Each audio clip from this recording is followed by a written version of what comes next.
Hello, Master Ehsan Davari. How are you? Thanks for accepting the interview. Hello, sir. Thank you so much for your invitation. I hope you're fine and everything is all right in your country. And I just hope everything gets better all around the world for the pandemic and we come back to the normal life so soon. All the people and athletes and justice. Thank you, Master. I hope the same. Athletes, I think many athletes are anxious to compete again. I don't know if Iran has had competitions normal or no yet. Yes, some months ago they started the Premier League, but they did it in some special situations, conditions, and it was so short. It wasn't a long league. They finished it in 2 or 3 days, so hard. But they really, I can say, they really uh, managed it very well with the best conditions. Amazing. Congratulations. Similar here, we have had only just one national competition, but really, really careful with conditions. Now we are traveling 2 weeks, 3 weeks to our national PUMSE competition, and also will be very, very, very strict conditions. So I think we all the Taekwondo community are happy of starting to be active again, more active. We can say getting together again is really good. This is, I can say, we have a family. I mean, my mom, my dad, sisters, brothers, and here we have a Taekwondo family that we feel great when we are together. And that's why when the competitions start, we get really happy. Of course, of course. I think I would like to talk about it during the interview because yeah, you you are with other masters watching them every competition, so they become really close friends. Yeah. Excellent, Master. For people who don't know you, how can you give us a little introduction about yourself, about who are you, Master, please? Mhm. I'm Ehsan Davari. I'm 29. I'm Taekwondo fifth Dan and Taekwondo coach and referee. On the other hand, I am gymnastics coach. Uh, and about the education, I am English major educated. So that was one of the good points of my life. That because I have been in relation with many masters. I've worked with many people all around the world. So knowing English could really help me. Amazing. So that skills are putting us together now. You can Yes, talk us exactly. about your career and Taekwondo in Iran now. Thanks to your studies. Yes, exactly. A great, Master. Excellent. Well, let's start to with as an introduction. How were you as a child before Taekwondo? How were you as a child? Did you practice some other sports? Well, I think gymnastics, of course. And I would like to know also how is your family and how is the city where you live? Okay. I've grown up in a small city and in a normal family. Uh, and when I was 6, I was a very, very uh, energetic boy. So, what is it? Full of energy to just act and move from here to another place, and was making the family crazy. And yes, about doing something. I remember I was 6 and I cried for going to the gym for gymnastics. It was I can say it was 1997 that I started exercising and training with gymnastics. And after that, I did it up to when I was 13 or 14. I did it kind of professionally, and I did my best in gymnastics. But because something happened to me about judging and everything, it was not really fair. So it happened in 2 or 3 competitions that I was selected in my own province, and they had to send me for national competitions, but they didn't. Oh, And it really made me sad, on the other hand angry. So one day, for the last time, it happened, and at that moment, when I was about 13 or 14, I left gymnastics completely. I was a player and a coach. I mean, I was helping my coach at the gym and training with the students there. So I left gymnastics completely because I was really angry with what happened for the last time, and I left it. And because I had some friends that that we were training together in gymnastics, and then they went to Taekwondo, so I started training Taekwondo, and I really loved it because I was seeing many students going to the gym next to, just in front of our gym. We were in a complex. We were training in a complex, so I could see that the Taekwondo players coming and going to the gym. I could hear they're shouting and they're training so hard. It was really interesting to me. And I started Taekwondo when I was 13 or 14. amazing. Yes. And in gymnastics, what's the name? The test, the different kind of the horse and the different kind of. Oh, yes. You mean, for example, we can say rhythmic gymnastics, or uh, I don't remember their names, in English. Yes. Exactly. Yes, it has different parts. And I trained, I can say, in most of them. But Okay. in some of them, I couldn't. For example, I don't remember the vehicles names in English and the equipment. In some of them, we didn't have them in our city, so I couldn't get prepared. I just remember in one of the competitions that I went, one of the referees said, "We can't send you to national competitions. You are the first person, but we can't send you because you can't do this." And I said, as a child, a 10-year-old child, I said, "We don't have it in our city. How can I learn it?" "Okay, I can come to you and you teach me, then I can go to national competitions." I was really talented in gymnastics, and everybody, I exactly remember, could say that. Even in one of the cities near our city, there was an Armenian coach, and in one of the competitions, he saw me and he was surprised that who is he? Is he training in that big, small city, and he's performing like this? And they said, yes, he's training in a wrestling. I was training in a wrestling saloon, Okay. in a wrestling gym with that, what is it, equipment. I was training and getting a very good gymnastic player. That was really hard, but because I really loved it. And still, I say, if I had enough equipment and something like judging unfairly didn't happen, I would never leave gymnastics because I really loved it, and that's a great sport.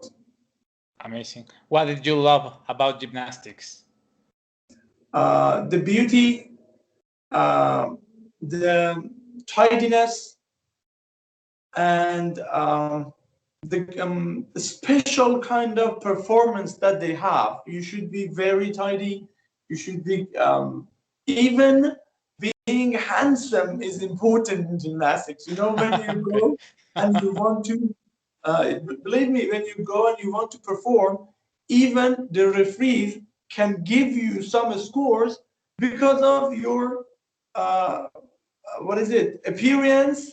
That do you have a good hairstyle, do you look like good, and that's really important. And because of that, when you watch gymnastics competition, you really enjoy in different parts. And it's really hard because it's the combination of power, flexibility, speed, balance. That's really hard to do all of them at the same time. Amazing. How, what did you remember? What did you think, or how? What impressions did you have when you first entered to a dojang, to a taekwondo training place? I remember when I entered there in Taekwondo place, because most of them were our friends. And in that time, when I was 13 or 14, I was coaching somehow. So some of them were our students in gymnastics class. And I was the white belt and amateur in Taekwondo, but they knew me that, Ehsan is coming here and you have friends. And I remember when I entered, I was really happy because we had a very great coach. He was really famous. He was really good. And I knew him, and my friends knew me. So I had some mutual things with them that I feel okay.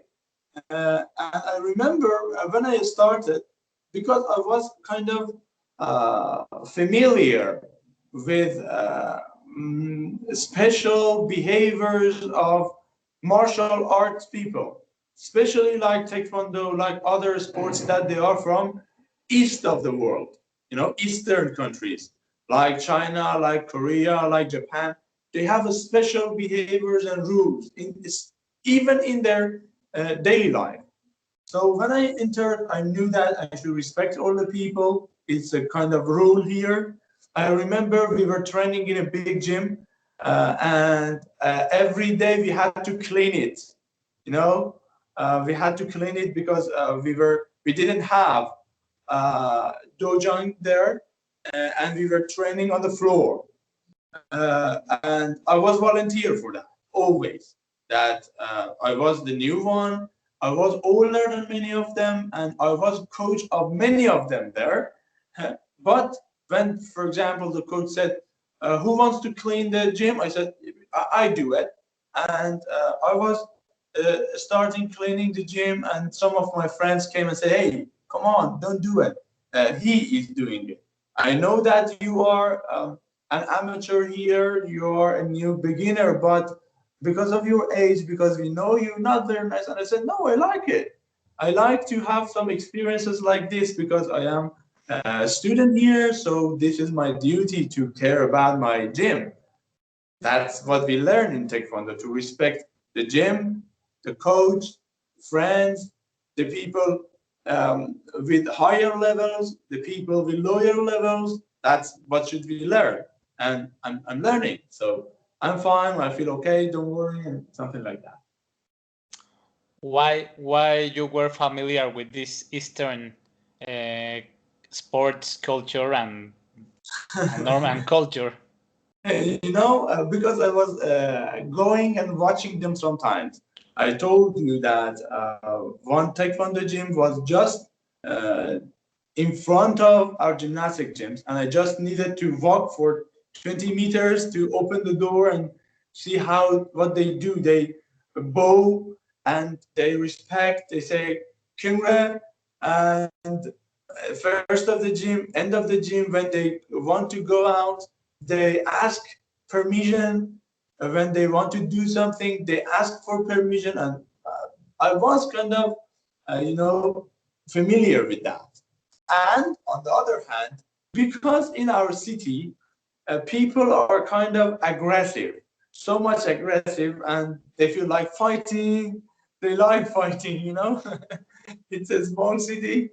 and we had lots of problems like that. And most of the people go to martial arts gyms. So there are lots of gyms for karate, for taekwondo, for kung fu. So imagine when I was walking on the streets, I could look at martial arts gyms, and so normally I was familiar with their rules generally. But when I came to Taekwondo, I learned it because I had some friends there, and I could ask them. We talked sometimes. We talked at the school together. Hey, what do you do at the gym? Why do you do that? Why do you do this? And they explained me. So I had about 10 to 20% information about Taekwondo, the rules, and something like that. And the attitude of helping to clean the floor, that humbleness, that was something that you learned at home, or was something more of you, like a... Of course, because I said I've grown up in a family that we cared about being clean, being tidy, and my father is kind of person like that, and my mom. So I learned really to care about being clean. And so when I went to gym, it was not hard for me to clean the gym or care about it, and I did it because I said, okay, I'm here, I'm part of this gym, I'm part of Taekwondo family, so I am one of the people that should clean the gym. What's the difference between me and that person? So this is my duty to do it, and I really enjoyed it. I really enjoyed it. And if I go again and they need to clean, I say, okay, I am volunteer. Not important. I'm a coach or a. I enjoy it because I say I think I am doing something that I've learned in this sport, and I'm respecting it. How are you? Well, I guess it's different in each dojang, but in a general way, how are you tested for your next belt? How was your first test? Was a yellow belt or orange belt? How was that experience for you? Again, I come back to gymnastics because I trained before Taekwondo. My body was ready, and because I had enough flexibility, I had some special features that we need for professional training. So I really progressed so fast. My progress was so fast. But exactly the first test was for yellow belt. I remember that it wasn't so hard for me, but because our coach was really strict, and we had many students at the gym, very high level students. They were all champion, most of them.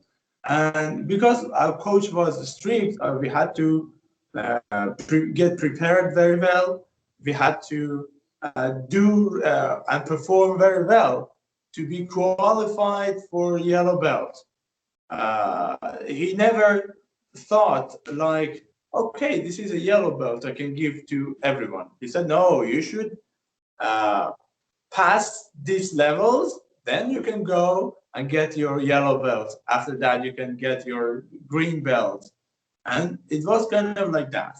And you learned in a general way, sparring, pumse, self-defense, everything, or your dojang was oriented to certain aspect of Taekwondo?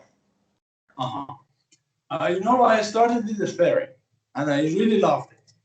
But in our gym, we trained different parts of Taekwondo.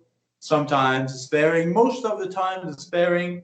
Sometimes pumse, sometimes hanmadan, and acrobatic movements. Yes, we did it because our coach was familiar with different parts, and because he was good, especially at acrobatic movements, high what is it? Kicking, and very professional. Spinning, kicking, very professional. And because he was really good, he motivated us. Come on, let's train together. Let's kick together. And he started and said, wow, the coach is kicking very high, levels. And we were surprised and we liked to be like that. And that was really interesting to us. And which part of all these different aspects of Taekwondo did you enjoy much in these times? I started with sparring up to about 6 or 7 years ago. But because I was training here in a small city, after a period of time, I didn't have any rival, any friend to train with, and any opponent at the gym even. So training and sparring was really hard to me.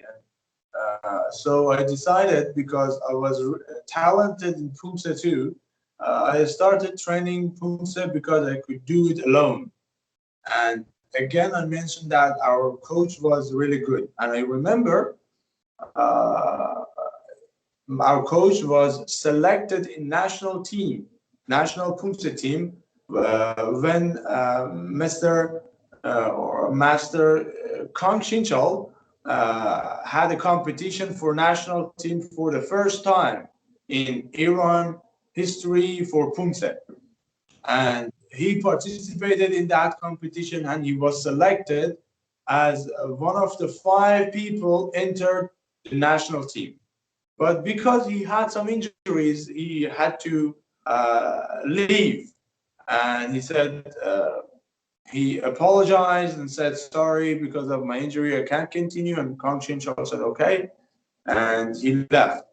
Because of that, and he could help us in Pumse, I started training Pumse alone, in a sparring. Sometimes I had to go to other cities. I did it a lot. I went to other cities for training long distances.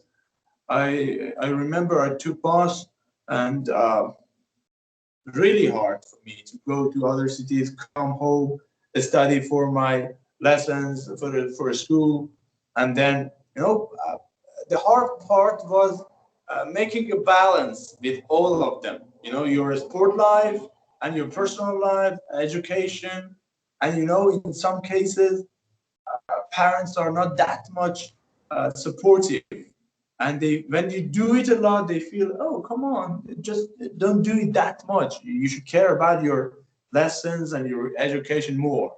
And so it gets harder for you to continue your sports and training, and at the same time you should care about your education, because you should have some special answer to give them and say, oh, I did my best at a school, so don't worry. And it was really hard for me. But I started training Pumse about, I can say, about 6 years ago. Thank goodness I was successful in that.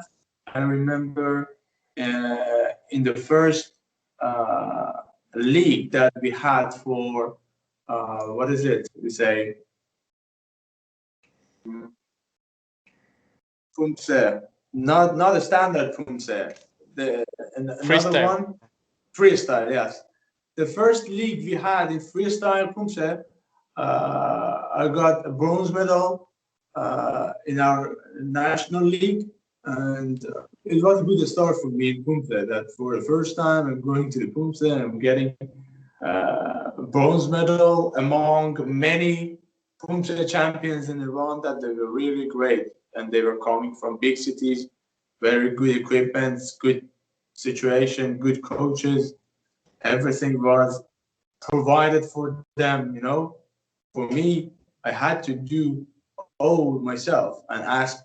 I remember when I was going to Punta competitions, I was going to masters and said, hey, please, can you check and tell me, can you check my video and tell me my mistakes, what are my mistakes and problems?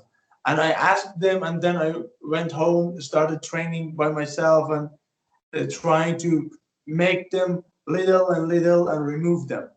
Then next time I had a better performance. That was really hard. All of that was while you were, because of, I'm calculating the your age and the age you started competing Pumse, you were at the university. Yes, exactly. And Well, at least here in Mexico, many Taekwondo practitioners, most of their careers, they do it when they are children or teenagers. And normally when they start university, they decide to focus on the academic work.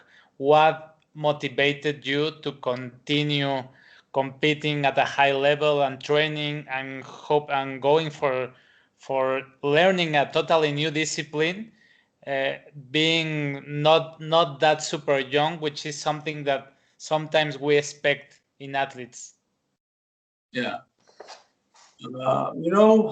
Because I've started training when I was 6, so up to, I can say, 13, 14, or 15 that I started Taekwondo, uh, I was kind of,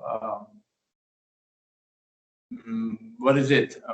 I was not that much amateur in a Yeah, sport, of so course, yes. I could decide better. When I started Taekwondo, I knew my goals and aims, so I was passing them. But at the same time, with my education at university, that was really hard. And I remember exactly at the time I was participating in Punce League, I had to uh, stay home and not to go to university for one term. And I just focused on training because I had to train every day, and my university was far from my training place and my home. So going to the university, it took about 2 hours going, 2 hours coming back, and 4 hours commuting just. And imagine the classes. So when I was coming back home, I was really exhausted. So I had to uh, leave university for one term and focus on my training for Taekwondo League. And I thank goodness that I got bronze medal. And just this, or should I say something? I forgot your question completely. That was, yeah. You were studying your university. What motivated you? I guess you answered because you said Uh-huh. that you had your taekwondo goals very clear. Yeah. And one more point is that I always tried hard. And I always liked when I start something, finish it. And I never listened to negative sentences. I never listened. I had many people around me because, growing up in a small place is so much different with growing up in a very big place, big city. In big places, there are bigger people with different kinds of thinking. But in the small cities, imagine I've grown up in a family that they never exercise. I've grown up among people that they've never exercised and they've never lived professionally, not with a special goal. Many of them even did not continue their education. But I finished my education. I continued my exercising in sports, and I got my coaching certificate, my referee certificate. That was really hard, and I was just giving motivation to myself. There was no, you know, we can say that there was not no outside motivation. All of it was inside. That Ehsan, you started this, so you want to be a role model maybe in future for many people. So you should finish it. Come on, you started.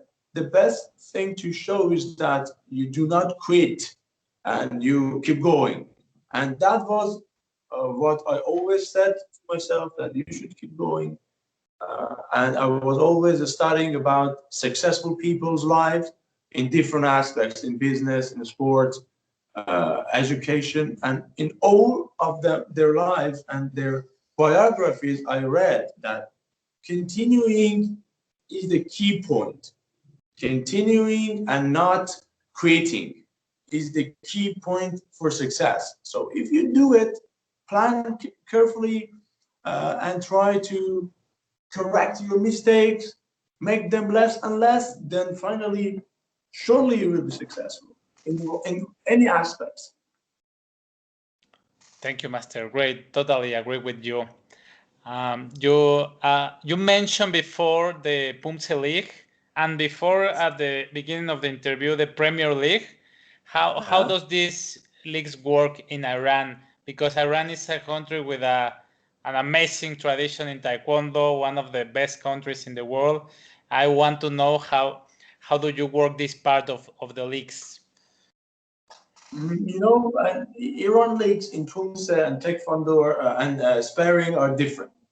In the sparring, very higher level competitions, more interesting, more exciting, because you know, generally, I don't know, is it like that all around the world or not? But in Iran, sparring has really more. What is it? Um, Practitioners, history. Practitioners and the people who want it. People want to sparring more. I can say that like that. And because of that, but about the Pumse, you register for that. They tell you that, for example, in 6 weeks, you come here, you go to the federation or wherever is the competition, uh, and you perform your Pumses. Every day was 2 Pumses for recognized Pumse. For freestyle, uh, every week you go there, you just perform your Pumse. Maybe you make some changes sometimes. You can do it, no problem. And finally, the combination of all your scores shows that at which level are you? You are the first, second, third, and that's really with high level, really high level, because are when the quantity grows, normally the quality grows. In many cases, we have so much taekwondo player here in Iran, and our federation really works. You know, when you go to competitions, you feel you came to world championships. You know, Cool. they are all prepared and ready and looking for a medal and trying hard their best. And uh, if you want to be among them, you should try your best. It's not like that. Okay, let's go and get a medal. Not at all. And in many parts, I can say if you get a medal in Iran League or Iran competitions, surely you can have a medal in international competitions. That's really with high level. So every weekend there's a Yes. competition in the league in a different city? Yes. Not in different city. They tell and they announce a special place. For example, for Pumse, I remember mostly we went to our federation. Sometimes they said we can go to another city, but not all the cities. Usually they are centered in one place. That Okay. all the students all around Iran can come. Being a host, hosting these kind of competitions with lots of participants, lots of referees and coaches uh, is really hard, and preparing the equipment is really hard. So mostly the federation does it, and they do it very well. And that's it. That's in Tehran. Yes, in Tehran, yes. How long have you have to travel to go there and compete? If I take a bus, it's about 8 hours to take to Tehran. If I go with my own car, about six hours. And you have to go every weekend. Yes, Wow. every weekend or at least twice a month. At Twice least a twice. month. Yes. And For how for long? sparing, Yes. for sparing, so much more. For sparing, yes, every weekend. Every weekend. And how long? How long the league last? About 4 to 6 months. 4 to 6 months. Yes. Amazing, great. I Yes. think it's a fairer a more fair way or a better way to find the best athlete, because in one tournament, one weekend, many things can happen. Yeah. So I like that kind of competition, but probably for, and Iran is a big country, for biggest countries it's hard to do this, because maybe a guy that lives in Tehran, it's the competition is there for him, and a guy who travels more is not that easy. Exactly. That's the point, that most of the best coaches are in Tehran or around Tehran in big cities. So me, as a person living in a small city, that's really hard. Sometimes I had to go to train with professional athletes in Tehran. So I had accept, or I can say, not only just for competition, but also for training with great champions. And in a good situation, I had to go to different cities. So just going to Tehran was one part of it. Another part was going and training and staying in a city. For example, I remember I have a good friend. We were training at the same gym. Uh, uh, he was professional in sparring. I went to another city, I stayed with him for 1 or 2 days. He had a home, he rented a home and was living because of his university. And I went there, we trained together. I stayed for 2 days and training 2 or 3 sessions in 2 days, and then come back home and started to training more to get prepared for example, the next competition. Now you are a Taekwondo coach and gymnastics coach. You teach in the same place where you started? Yeah, not in that city. It's about 3 years. We moved to another city, but it's so close. About Taekwondo, I can say I am part of Taekwondo of my own city. I mean, the place I started. For example, when they introduced me to the province or to country, they know me as a referee or coach from this city. No, we have a website, we have a Taekwondo bank, that all our information are in that website, that the federation can control it and understand. My Taekwondo bank is from my city, and I didn't change it. I'm living in another city, but still it is from my own city. I didn't coach in the new city. Whatever I did was in my own city, yes.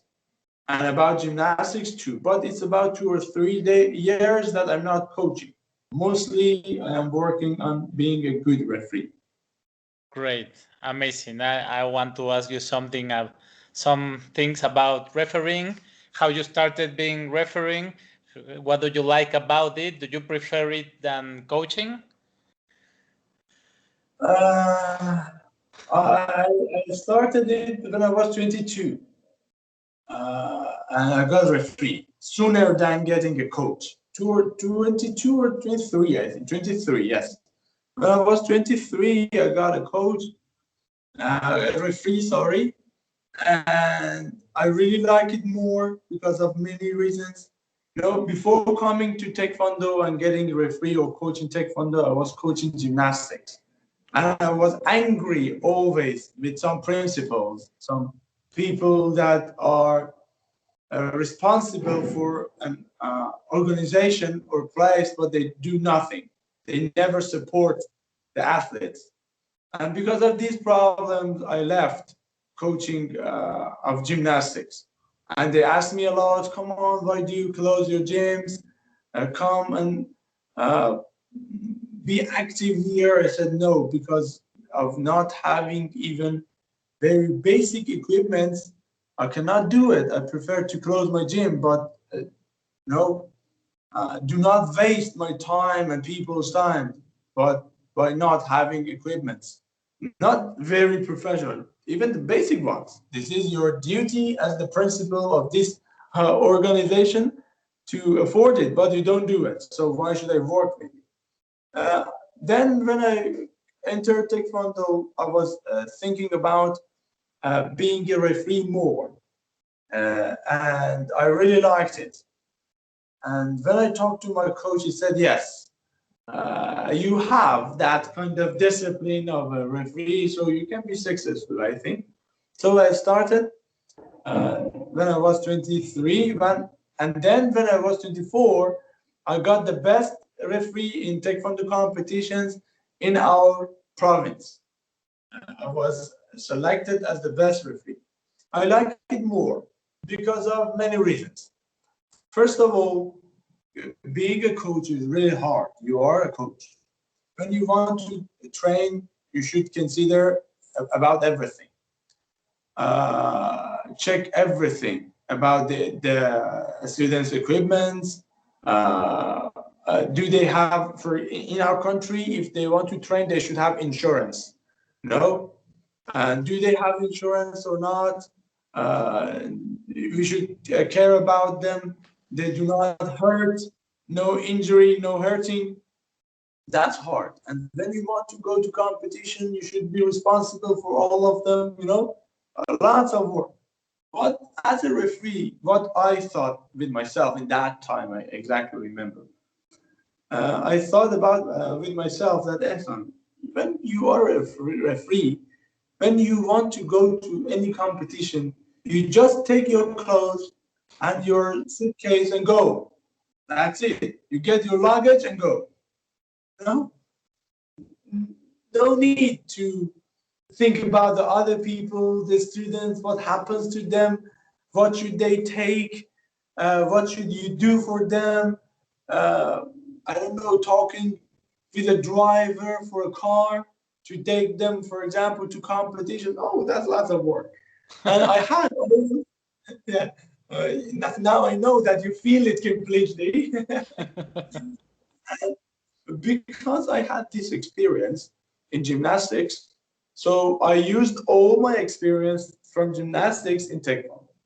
And when I thought about it, I thought that, okay, so it is because of my goals in my life, it is more acceptable for me to become a professional referee and travel all around the world, all the cities here in Iran or all around the world as an international referee, and then try to be a good referee. Because I should only focus on myself, not on other people, on other things. This is the good part, but the hard part of refereeing is that about judgment. You should be so much careful about judging. No, one point can change a person's life. One kamchom can change a person's life. No, when you, for example, when a player does something wrong, and you should give that person a warning. So you should be careful about that and controlling yourself, not being emotional in different situations about your, for example, about the people you know, about your countrymen. So much hard. This is the hard part of being a referee. And I remember one day I asked my coach that, why aren't you judging as a referee? He said, Ehsan, it's really hard. I prefer to be a coach because if I make a mistake as a coach, I can make it up. I can compensate it with hard work. I can make it okay again. This is a mistake for myself. And for example, I didn't work enough with my students, so this is my mistake, and I can train again and come back and compensate it, make it up. But about the referee, it's not like that. You make a mistake in a second, and when the game finishes, nothing can be back. No, so finished. Then your mistake made a disaster, maybe. In some cases, we see in competitions that the winner gets the loser. No? Maybe even as a referee, you can do a perfect job or almost perfect, and not always all the people will be happy about it. Exactly. This is the point, the very important point. Always there are some people that are unhappy about your judging. That's really hard to manage that situation and that condition being so much hard. I thought about it a lot because I'm searching about it and thinking about it. I'm looking at very professional referees in Iran and all around the world. I'm analyzing many competitions, and as a player, that I enjoy their play and they're competing, and as a referee, I'm just analyzing the game. That what does that referee do in that competition? And do you prefer refereeing sparring or pumse? Both of them, but I think sparring is more exciting. You know that you do something, you have to go inside, you have to be active in that. But about pumse, it's not like that. You sit as a referee and you decide about the mistakes, about the points, or everything. You know, so being a referee in the sparring competitions is so much more interesting for me, and it is really exciting. What do you think pumse or sparring athletes miss about rule set? I guess, for example, in Iran, you have very professional players which know the rule set not very carefully, but maybe in Pumse that the sport is just growing. What aspect of the rule set do you think athletes sometimes misunderstand, or where they have many more mistakes and they can improve more? What I see is that most of the athletes and players, both in Humse and in sparring, they're not familiar with the rules. Okay. This is the most important point I see always. For example, I remember when I was competing as a Pumse player, I was always consider what does the referee want? What do they care about? No, and uh, when I knew that, I started to look at myself from outside and, for example, record a movie and look at myself as a referee. That if I am referee, what mistakes do you have, Ehsan? And in that case, I could perform better because I knew what are the tastes of the referees and what rules should I consider and obey. No, this is the most important one. Even in a sparring, it happens too that many of the competitors or athletes come to the sparring competition, even they don't know the rules completely, and because of that, they have lots of objection. That hey, I didn't do that.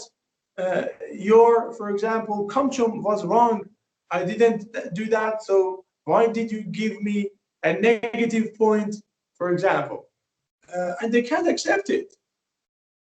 Even they don't care about the rules. And if you pay attention, you see the professional players are the people that they know the rules very well, like a coach, like a referee.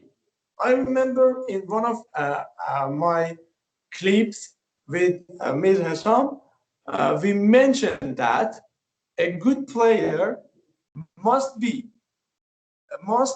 look at himself or herself as a coach, as a referee, as a player. This is what I always did in gymnastics, in sparring, and in pump step.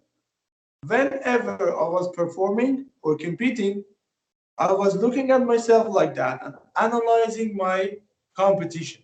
That Ehsan, as a coach, if I was a coach, these are your mistakes. If I am a referee, these are your mistakes. If I am a player, you could do lots of things in that position, in that situation. And these are your mistakes. Most of the players are not familiar with Taekwondo rules in sparring or Pumse. This is the most common mistake. And we feel that because I perform, for example, like this, they should like it. They're coming and you should, we can say, you should provide what they want. You know, you should perform in a way that they want. It is exactly like a belt test. You go to that test, you should afford these criteria. Not important who are you, not important you're a champion, you're a simple person, amateur. Do you have those criteria? Okay, you will be accepted in that test. If not, no, goodbye. Next time. So, for example, you would recommend when you record your pumse to watch the referee and see where does he or she do the deductions. Again, sorry, again, please. You for example, you would recommend when you record a competition of yourself as an athlete to see to record not only you but also the referee and to see where they are making the gamjeums. No, I am, I am recording to check again. Sometimes I'm checking myself. Sometimes I show it to a more professional coach.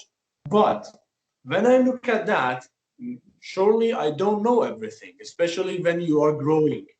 When I was performing, I was not a coach. No, I started to study the Pumse rules. When I was a player, I started studying the Pumse rules. That what are the mistakes that they are caring about it? For example, why you change, for example, your hand from here to here, so it is a mistake. For example, your hand must be completely straight, but you do a little like this. No, you bow it a little, so that's a mistake. So when I know that the coaches or the referees care about it and give me a negative score, and they reduce my score, so I care about it. I was looking repeatedly my videos, and if I knew something, I tried to reduce and make it okay. I mean, my mistakes. But if I didn't know, I could show it to more professional athletes, to very professional coaches that, excuse me, sir, can you please watch my video? What are my mistakes? And for example, he said, okay, it's about your leg, it's about your stance, your performing. It's not powerful. Oh, it is very powerful. It's better to have, for example, more flexible kicks, higher kicks, for example. These are all the things. Great, master. And talking about higher kicks, you have an amazing job, Chagi. How can we make our athletes to have a good job, Chagi? What do you think is the essentials? What I've learned in my life, and I've read in many books, whatever we want to do, we should separate it to different parts. Normally, people look at everything generally, so generally. For example, they look at you, you are performing a great yupchagi, and they try to do it. But a great yupchagi has different steps that we do, for example, in Taekwondo. For example, stay here, make your leg up, then start kicking from here. Okay, now your style is okay. Now make it higher. Next time, higher. Repeat it again and again.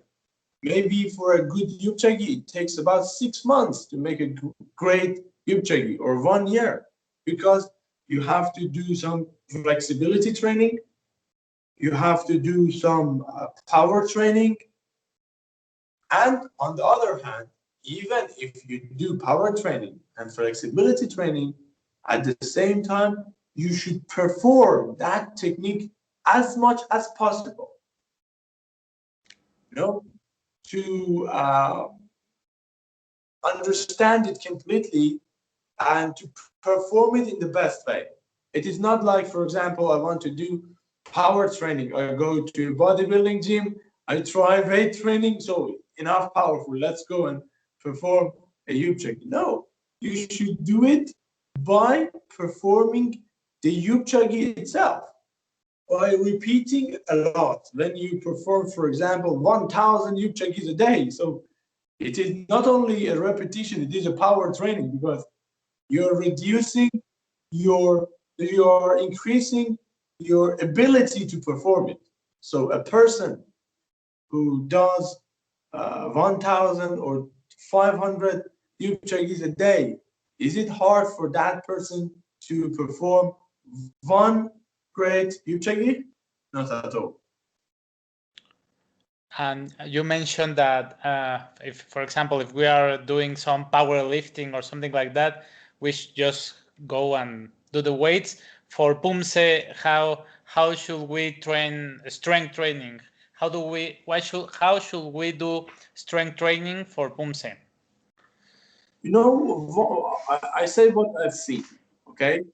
I haven't studied that much on it, but I tell you what I have done for myself and what I've seen in Iran.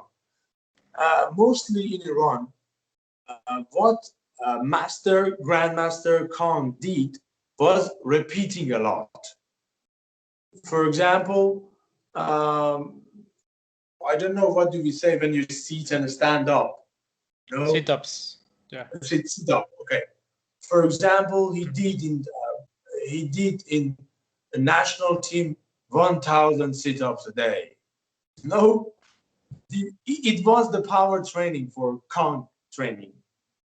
You know, in every technique you wanted, or in every kick, every, for example, hand techniques that you wanted to perform, he did it a lot. I remember my coach said the first day of national team, maybe they performed more than 2,000 kicks. And then he chose some of them for the world championships. It was a training and a test that who is ready. And they trained about 8 hours a day, 10 hours a day.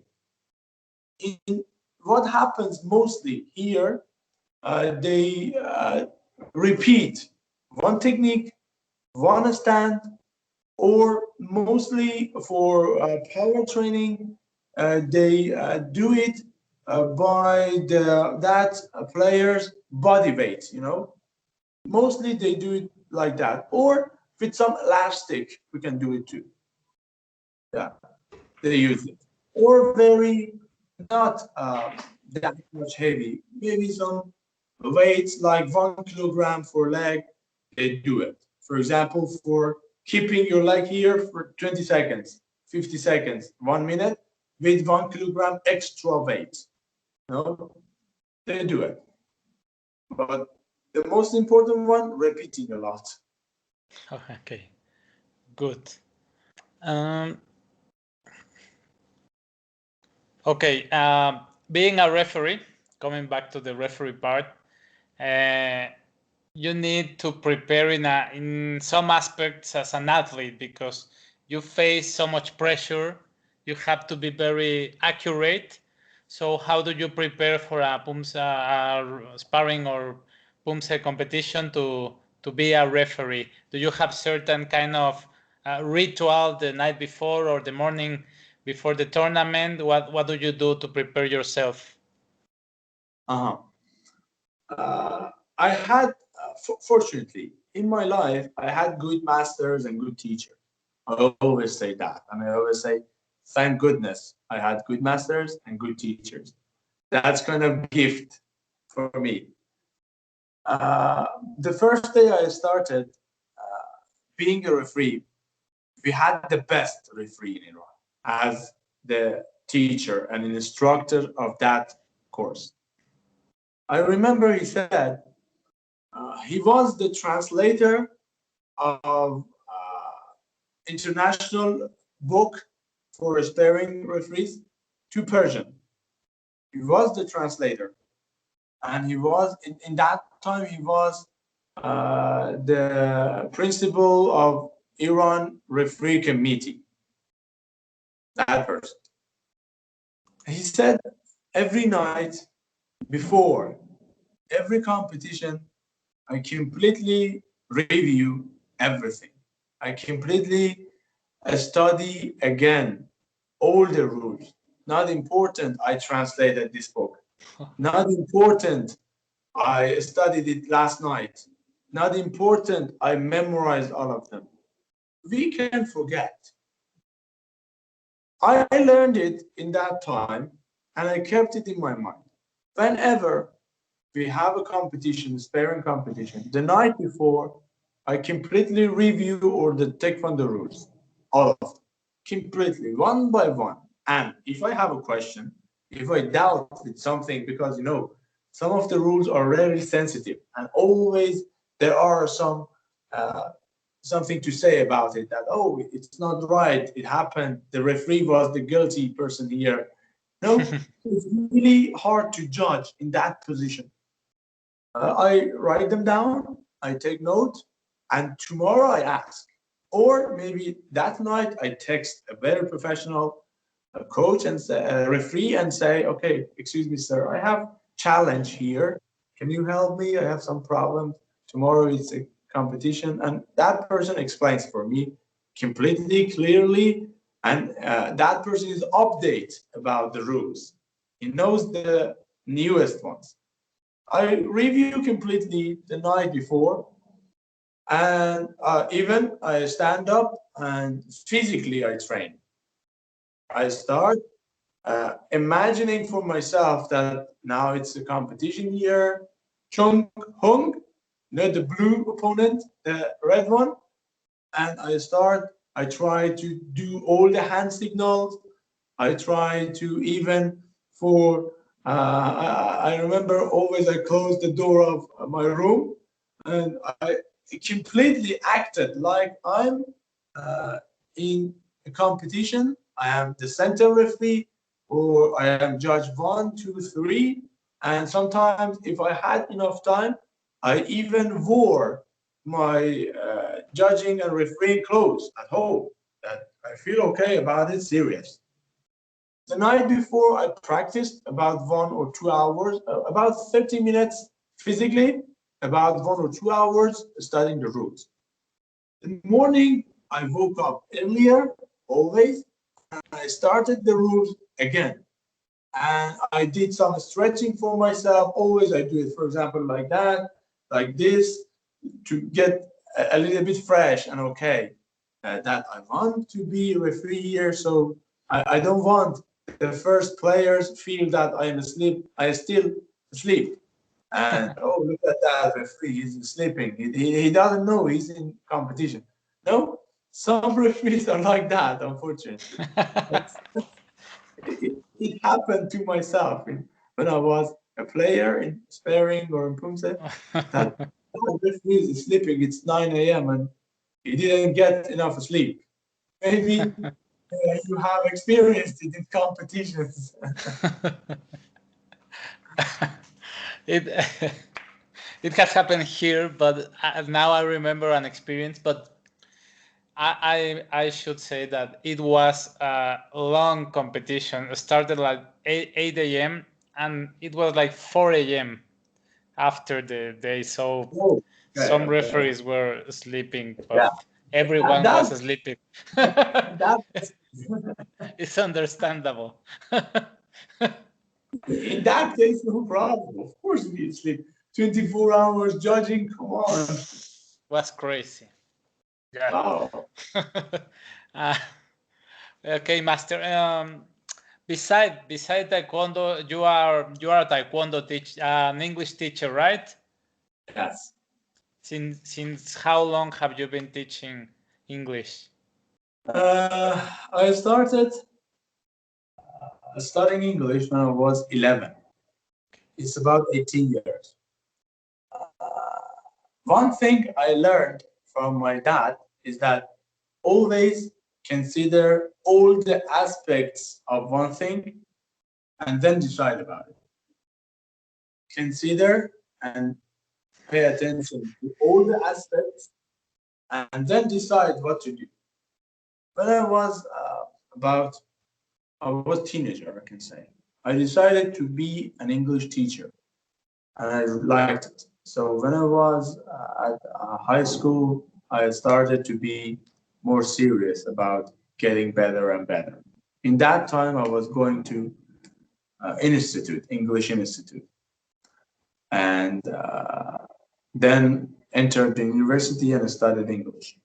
It's about 8 years, 8 to 10 years, I'm teaching professionally as a job, and I really like it.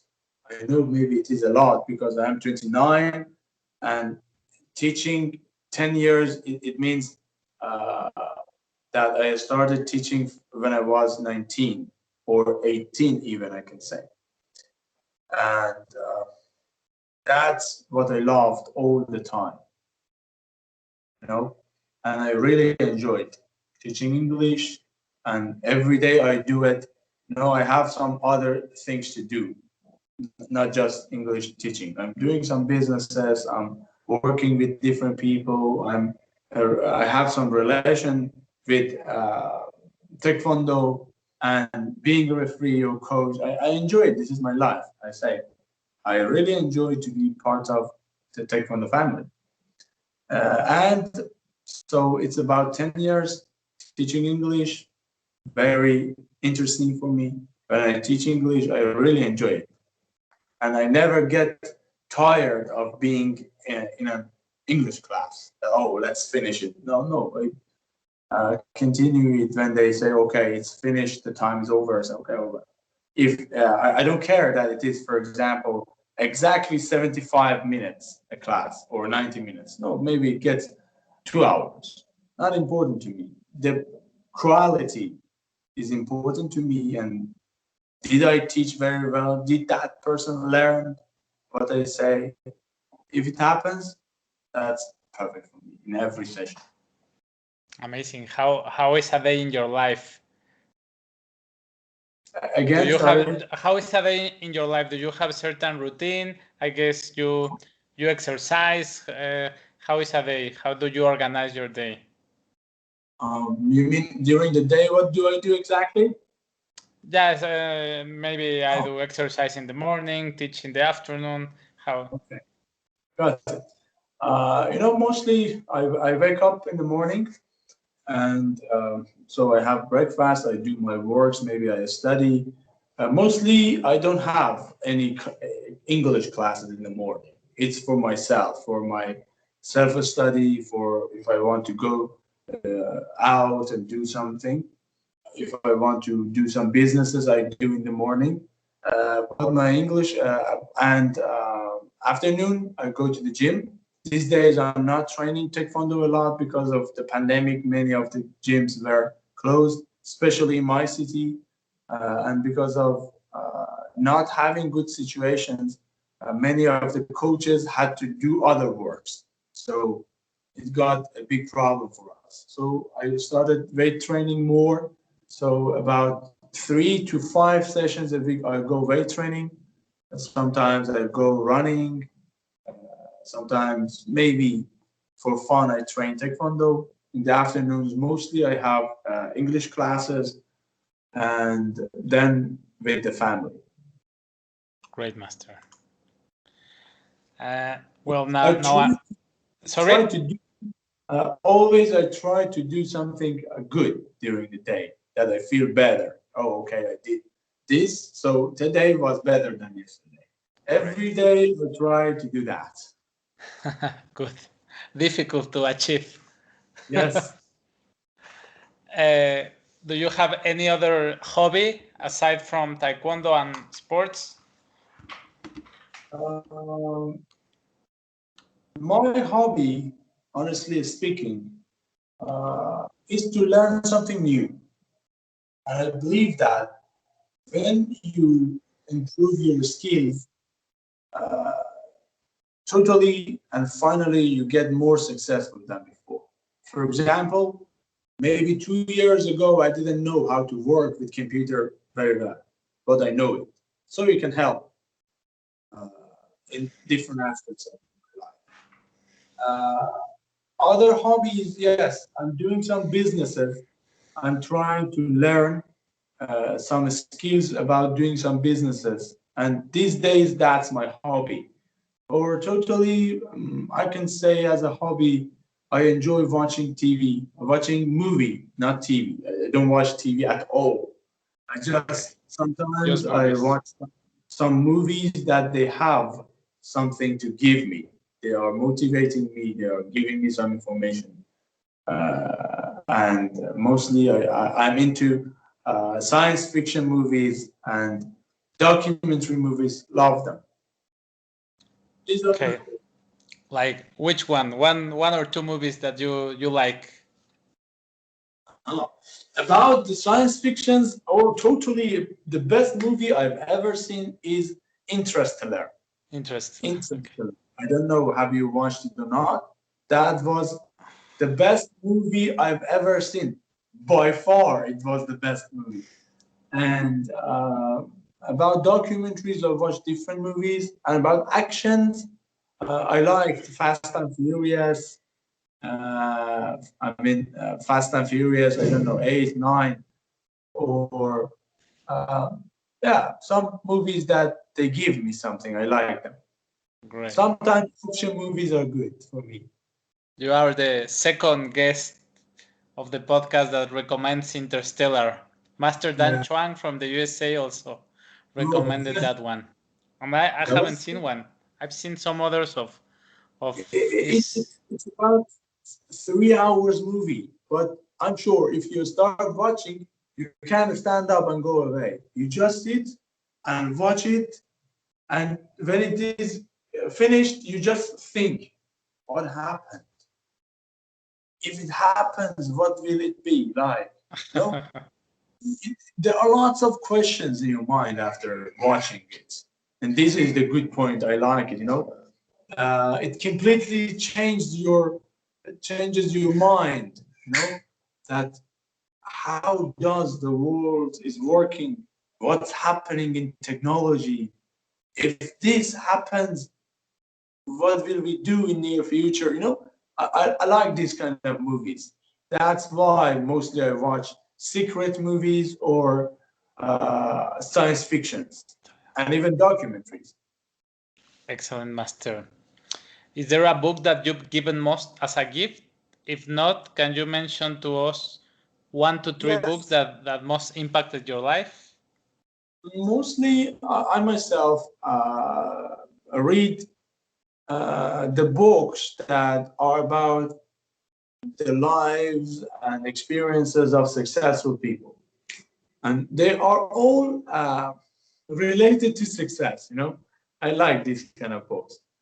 Uh, One of the most important books I've ever studied is Think and Grow Rich. Think and Grow Rich. I think from Napoleon Hill, I think the name of the writer. Great book about the experiences of the most successful people in their lives.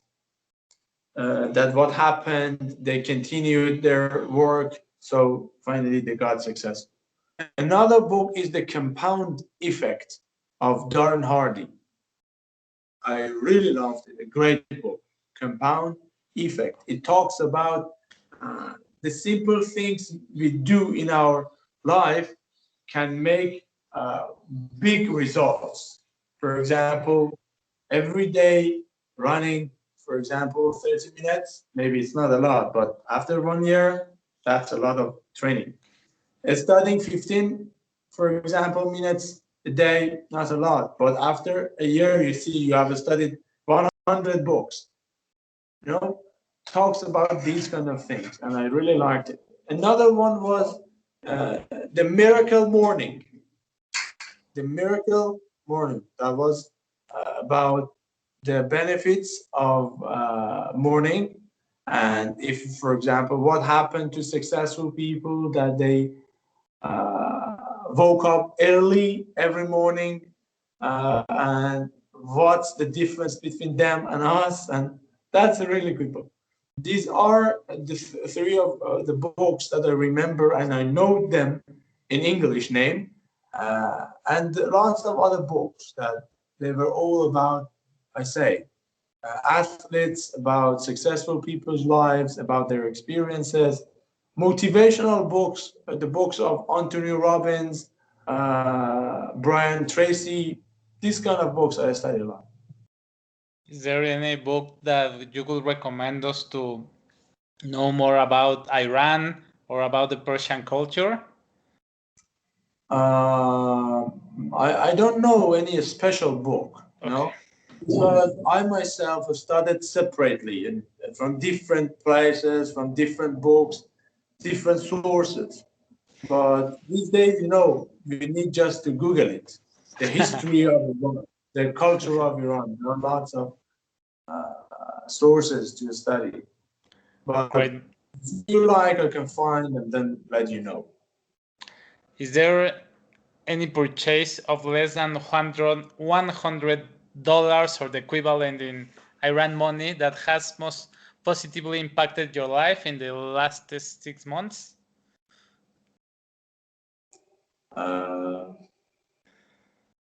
I don't shop a lot.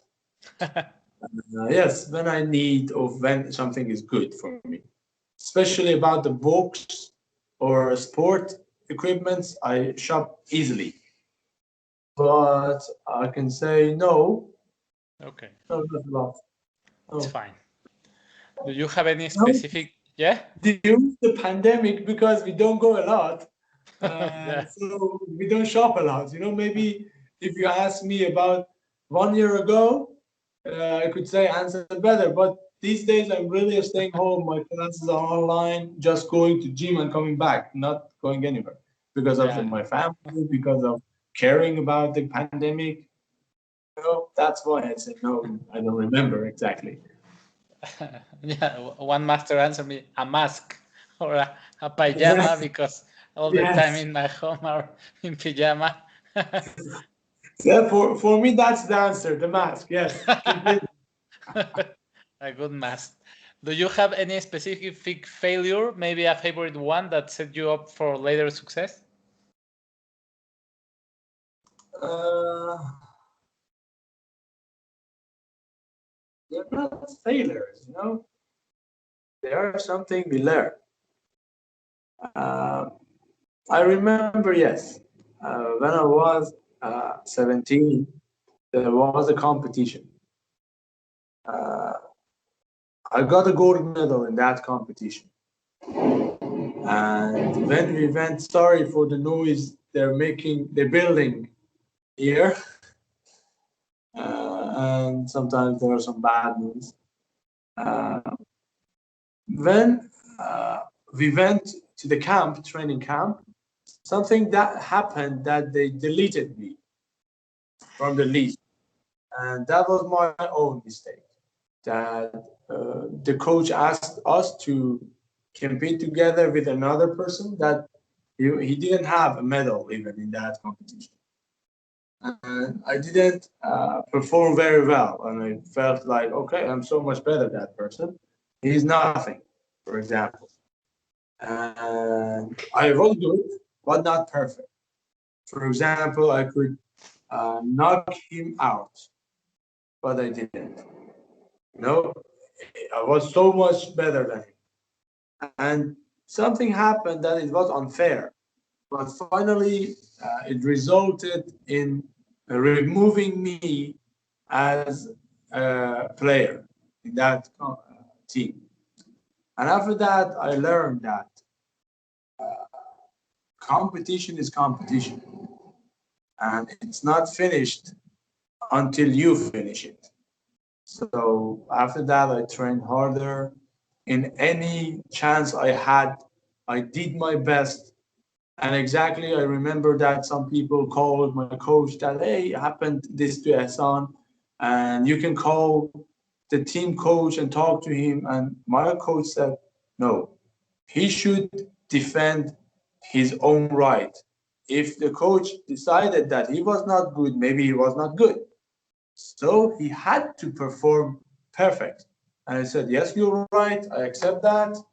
And next time I will do my best. And I remember after that, it never happened again to me. That I get a medal, and in a team, they remove me and ask another one to go. Fair or unfair, no difference. Never happened again. It was really hard for me. Great, Master. Is there something that you, or what do you consider you are not good for?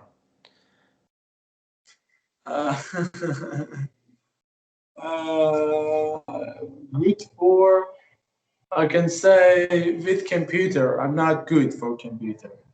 Okay. And working with it, yes, I'm not good at it because I just use it when I need. No, I'm not very curious about, hey, let's learn about the new software. No. No. Okay. And whatever I learned, it was about the recent years. I need it. Good. I'm not good at computer or some technologies like that, unfortunately. Okay. If you could have a gigantic billboard that anybody in the world could see, which message would you put on in? A message for the whole world. That's a really hard question, you know. Just do it, maybe. But that's really good. We should think about it. Okay. If I have that gigantic board, I will write on it, work first, plan for your life, work on it as much as possible, and do not think about any other thing and about people's ideas. Just go. Just go. That's what I have experienced, and that's what I have seen in many successful people's lives, that when all the people stopped, they went one step forward. And these steps made them separated from all the people. And the bigger the goal, their steps were more. For example, among ladies, I love Jade Jones. I really like her personality. Very powerful girl. When I look at her, I see that how many times her friends did not go to the gym and he went. How many times they left and she continued. How many times she failed and she started again. When I think about it and I see their lives, I think it's worth it to continue. At least, as I mentioned, that every day I try to do something that I feel better, that today was better than yesterday. At least when you go forward, you feel that you did something. You know, you did something. Great. Is there any bad recommendations you hear in Taekwondo that you don't like? Something you don't agree with from Taekwondo? Yes. In many cases, it happened that when the people come to Taekwondo and they want to be as an amateur, a beginner, they tell them that sparring is good. Go and be as an sparring, for example, athlete. Or another person says, go and punse is good. In my idea, as a person who worked on a very basic sport like gymnastics, people should follow their desires, and what they like. But we should give them some information. For example, if there is a beginner at the gym, I should give information to that person. Hey, let's fight again, do a sparring. After that, let's train Pumse a little. Let's do some acrobatic movements together. Hanmadan, for example, we can kick something with our head, we can break something with our hand. Maybe different parts are exciting and interesting for that person. Then that person can choose him or herself. But we're not allowed, I think, to tell the people according to our own likes and dislikes. This is that happens a lot, not just in Taekwondo, in many sports, that when the people ask for help, they're just talking about their own likes and dislikes. They're not going to give them some information about that, and then that person decides. Agree completely. What advice would you give to a 13-year-old starting to compete in Taekwondo? Sorry, I can ask your question again. Yes. What advice would you give to a 13-year-old that is starting to compete in Taekwondo? Uh-huh. First of all, that 13-year-old, I would tell him that first decide you want to be a professional or an amateur, a normal Taekwondo player. If you are going professional, just keep going. Have a role model. Try to do your best and do not waste your time. If you don't like to be here, do not come. But if you come here, try to use your time to train very well. And when you go home, you say, I did it completely and I did 100%. And try to be tidy. Try to respect the rules of the gym and try to trust your coach completely. This is one of the terrible things happens at the gym. The person comes to the gym, that person doesn't trust the coach and they want to be successful. I don't understand it. When you come to this coach, you can search about it. You can come some sessions and just look, watch. No need to register. Come here, sit down. You want to choose a sport to start and then decide that can you continue in this sport? Do you like this coach or not? And then if you trust, so do whatever that coach tells you because he knows more than you. He or she knows more than you.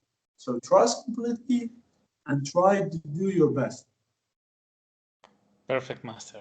When you feel overwhelmed or unfocused, what do you do to be on your way again? I try to be alone in that situation. I try to be alone. I think a lot. I write down my goals and aims again. I mean, I review with myself that why are you here? How long have you come? Where do you want to go? Good, Master. Why do you feel overwhelmed, Ehsan? Why are you angry with yourself? And I try to solve it with myself and then get better. Sometimes I watch movies. I try in these kind of situations, I try to watch some movies that motivates me or so fast I will set a date with or some friends or to meet them that hey come on can we meet each other or try to connect with the people that are more successful than me in that position and about my goals and then I can motivate myself. The most important one reviewing my goals and my aims that why have I come here up to here in my life. Excellent, Master. Any question? Is there any question that you would like or you would have liked that I make to you but I didn't?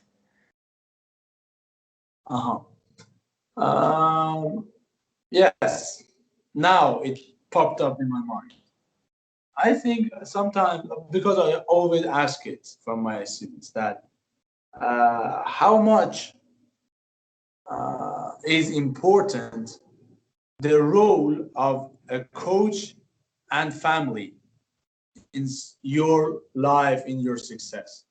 I think this is a very important part, because these people are guiding us to success or failure in many cases. Not 100%, but in some levels, yes, 100%. In some levels, 10%, 50%. For me, it was good. I always had the support of my family. Maybe they didn't understand my situation in a sport life, but they didn't stop me.